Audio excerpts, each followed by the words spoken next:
Queridos irmãos, queridas irmãs, bom dia! Hoje é segunda-feira, dia 5 de dezembro.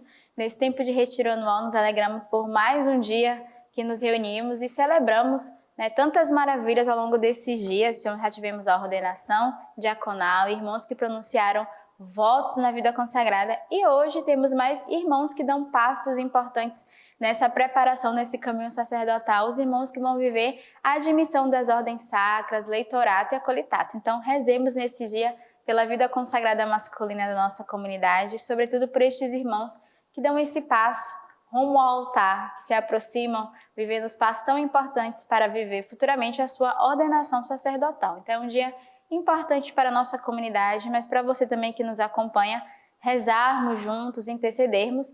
E eu te convido hoje à noite, às 18h30, a nos acompanhar através do nosso canal YouTube, essa celebração tão bela, presidida pelo nosso bispo D. Alberto, com a presença dos nossos fundadores, da nossa moderadora geral e toda a nossa comunidade de vida, aliança e amigos reunidos. A nossa regra de vida hoje traz o artigo 384. Quem são os nossos pobres?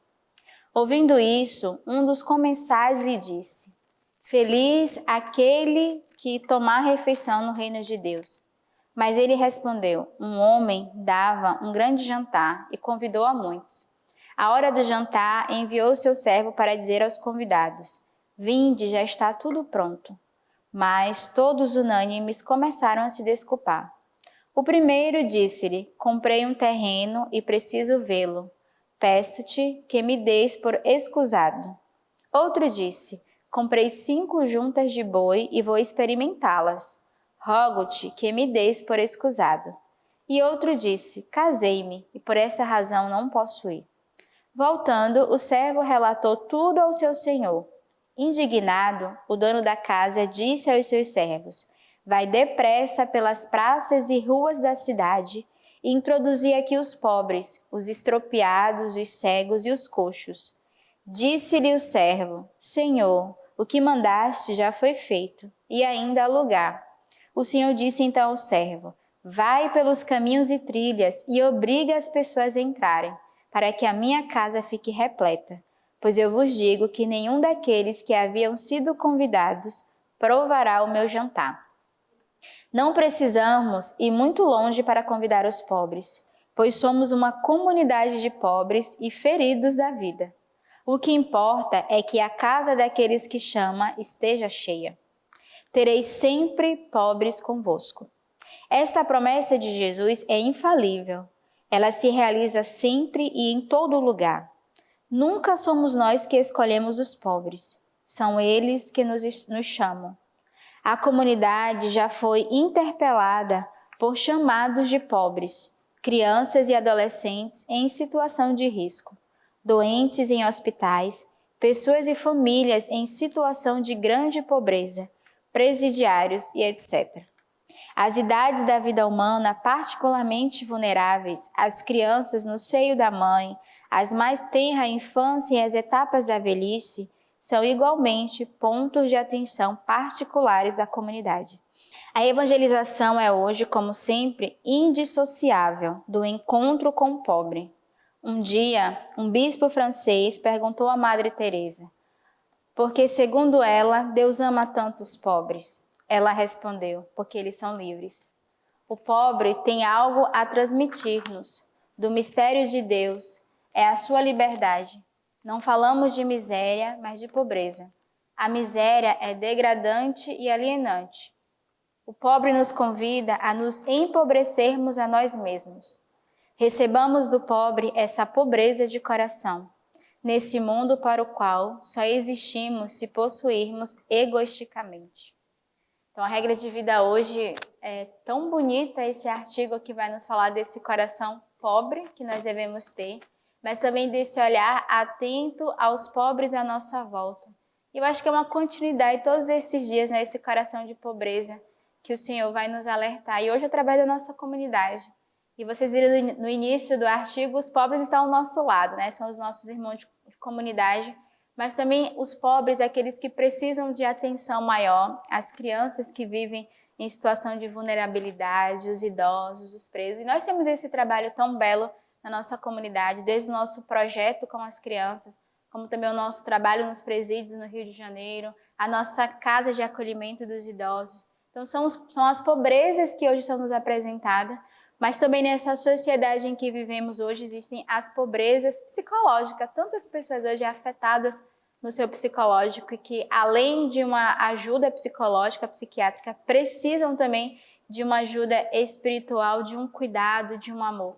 Então, peçamos ao Senhor, nesse dia, olhos que vê a pobreza à nossa volta, que não se escandaliza, mas que acolhe e que acolhe o nosso irmão de comunidade, o nosso irmão que está ao nosso lado. Então, você que está nos assistindo agora, se tem alguém ao teu lado, esse é o primeiro pobre que você é chamado a cuidar, a rezar e a interceder nesse dia.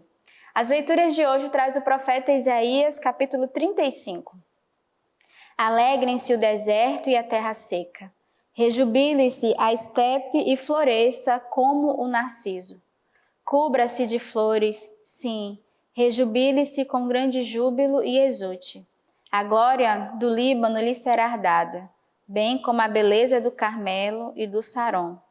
Eles verão a glória do Senhor, o esplendor do nosso Deus.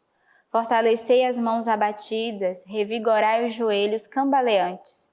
Dizei aos corações conturbados: sede fortes, não temais. Eis que vem o vosso Deus, vem para vingar-vos, trazendo a recompensa divina. Ele vem para salvar-nos. Então se abrirão os olhos dos cegos e os ouvidos dos surdos se desobstruirão. Então o coxo saltará como o servo e a língua do mundo cantará canções alegres, porque a água jorrará do deserto e os rios da estepe. A terra seca se transformará em brejo, e a terra árida em mananciais de água. Onde repousavam os chacais, ungirá um campo de juncos e de papiros. Ali haverá uma estrada, um caminho que será chamado caminho sagrado. O impuro não passará por ele, ele mesmo andará por esse caminho, de modo que até os estutos não se desgarrarão. Ali não haverá leão, o mais feroz dos animais selvagens não o trilhará. Nele não será encontrado. Antes, por ele trilharão os redimidos. Assim voltarão os que foram libertados pelo Senhor. Chegarão a Sião gritando de alegria, trazendo consigo uma alegria eterna. O gozo e a alegria os acompanharão, a dor e o gemido cessarão. Então, o profeta Isaías, eu queria pregar essa última frase hoje da leitura, vai nos fazer um convite a um hino da alegria. Não uma alegria efêmera, mas uma alegria que tem uma confiança no Senhor. Estamos aqui diante de uma proclamação de fé e que reconhece a intervenção de Deus, a realização dos mais profundos anseios do coração humano. E por isso nós devemos ter esse coração alegre de gratidão, porque reconhecemos que Deus é capaz de sondar o nosso coração. E é tão bonito porque na leitura no versículo 14 vai dizer: dizei aos corações conturbados, sede fortes, não temais. Então hoje, se você encontra meio conturbado, atribulado, acabrunhado, desanimado, não temas.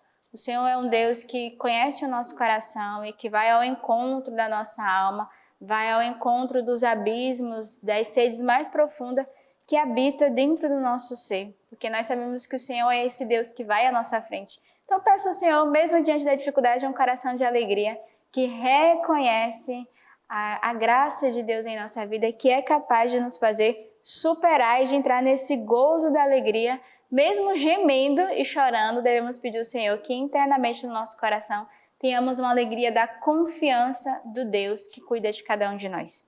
O salmo de hoje, o Salmo 84. Vou ouvir o que o Senhor Deus diz, porque Ele fala de paz ao seu povo e seus fiéis para que não voltem à insensatez. Sua salvação está próxima dos que o temem, e a glória habitará em nossa terra. Amor e verdade se encontrarão, justiça e paz se abraçarão. Da terra germinará a verdade e a justiça se inclinará do céu. O próprio Senhor dará a felicidade e nossa terra dará seu fruto.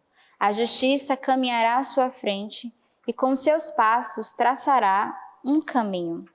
E o evangelho de hoje, o evangelista São Lucas, no capítulo 5.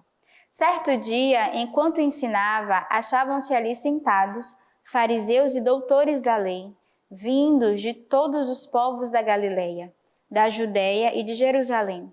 E ele tinha um poder do Senhor para operar curas. Vieram então alguns homens e, carregando um paralítico numa maca, tentavam levá-lo para dentro e colocá-lo diante dele. E como não encontravam um jeito de introduzi-lo por causa da multidão, subiram ao terraço e, através das telhas, desceram-no com a maca no meio dos assistentes, diante de Jesus. Vendo-lhes a fé, ele disse: Homem, teus pecados estão perdoados.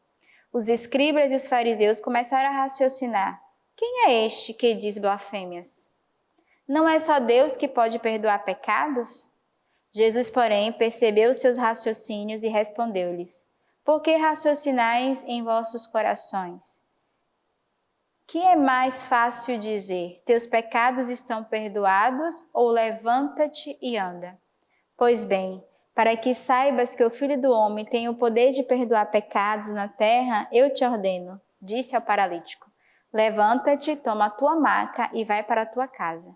E no mesmo instante, levantando-se diante deles, tomou a maca onde estivera deitado e foi para casa, glorificando a Deus. O espanto apoderou-se de todos e glorificavam a Deus. Ficaram cheios de medo e diziam: Hoje vimos coisas estranhas. É tão bonito o evangelho de hoje porque o Senhor vai surpreender os fariseus e aqueles que estão à sua volta. É óbvio que todos sabiam o que é que aquele paralítico precisava. Não bastava o Senhor perguntar a ele, mas o Senhor que vai fazer a cura física através da cura espiritual. Primeiro o Senhor diz que os teus pecados estejam perdoados. Depois o Senhor diz que Ele pode caminhar. Ou seja, primeiro precisamos curar a ferida do nosso coração, da nossa alma, para curar as feridas existenciais no nosso corpo. E é tão bonito nesse evangelho de hoje ver que muitos dos nossos males, das nossas carências, elas trazem paralisias no meio de nós. E muitas paralisias que nós vemos é a falta do perdão. Muitas paralisias que nós vemos é fruto dos nossos pecados que nós carregamos. Então hoje a cura que você precisa é a cura da conversão do coração. Converte-te, arrepende-te dos teus pecados e caminha. Talvez a tua paralisia hoje ela não é física, a tua paralisia hoje ela é interior. E certamente no teu coração hoje te falta viver essa conversão do perdão e de se reconhecer frágil pecador e cair de joelhos diante do Senhor, para que você possa caminhar como esse paralítico que levantou e andou, mas para isso ele precisou ser perdoado dos seus pecados. Então que hoje façamos um exame de consciência, né? Uma leitura das nossas faltas e o que é que tem nos paralisado na nossa alma, na nossa vida interior. A leitura patrística de hoje é do Tratado A Subida do Monte Carmelo de São João da Cruz, presbítero. Deus nos falou pelo Cristo. O motivo principal porque na antiga lei eram lícitas perguntas feitas a Deus e convinha aos profetas e sacerdotes desejarem visões e revelações divinas, era não estar ainda bem fundada a fé nem estabelecida a lei evangélica. Era assim necessário que se interrogasse a Deus e ele respondesse, ora por palavras, ora por visões e revelações, ora por meio de figuras e símbolos, ou finalmente por muitas outras maneiras de expressão. Porque tudo o que respondia, falava e revelava eram mistérios da nossa fé, ou verdades que a ele se referiam ou a ele conduziam. E eu convido você ao longo de todo esse dia a buscar essa leitura patrística e meditar no vosso coração esse desejo de subirmos a essa montanha mais alta do coração de Deus através da intercessão de São João da Cruz. Que Deus nos abençoe e vos lembro que hoje à noite, às 18h30, no nosso canal do YouTube, teremos a celebração com Dom Alberto desses nossos irmãos que dão esse passo tão importante. Então nos acompanhe através do nosso canal e nos encontraremos. Deus abençoe.